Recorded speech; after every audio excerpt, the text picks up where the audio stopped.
terrain de Bordeaux Rouge au nord de Toulouse, Audrey et Elodie préparent une activité rugby un peu particulière, celle des élèves de l'ITEP. Échauffement pareil que la semaine dernière, une passe à 10, d'accord?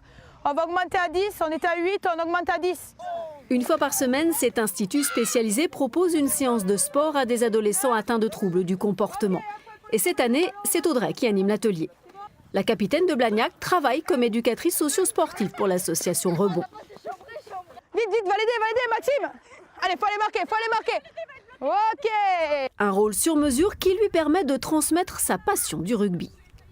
Ça demande beaucoup de patience et de l'énergie, mais bon, c'est super de les voir s'entendre alors qu'à l'ITEP, dans leur institut, ça se passe pas toujours très bien. Et là, de les voir évoluer sur le terrain de rugby sans mauvais coups, sans mauvaise parole, c'est très chouette. C'est juste venir aider le copain, ça s'appelle de la coopération, d'accord?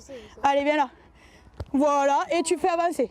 Et bien voilà, tu vois Yanis. Elle leur amène aussi de la féminité dans un sport un peu où il y a de la testostérone à 14 ans, où les femmes ils ont une image d'elles où elles sont un peu plus faibles que nous, et compagnie. Donc du coup Audrey elle arrive avec tout ça et elle les sécurise autrement que par de la force, que par du poids et du muscle.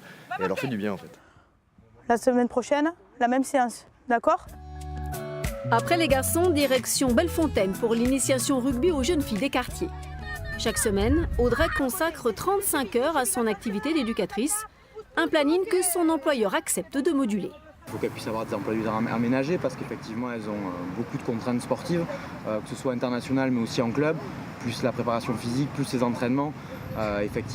Sinon ça devient très compliqué de tout faire, mais je pense qu'il faut qu'il y ait vraiment un statut de semi-professionnel qui se crée pour ces jeunes femmes qui font du rugby à ce niveau-là. Mais ce statut est toujours dans les cartons de la Fédération française de rugby.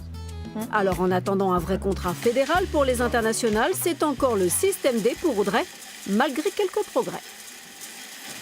Sur la préparation de la Coupe du Monde, ils avaient mis en place le projet externalisé qui nous permettait d'être libérés une journée complète. Ça aide vraiment beaucoup. Là, je ne sais pas ce qu'il en est, donc on verra bien, mais effectivement, avoir des petits temps de récupération ou pour mieux se préparer, ça manque un tout petit peu.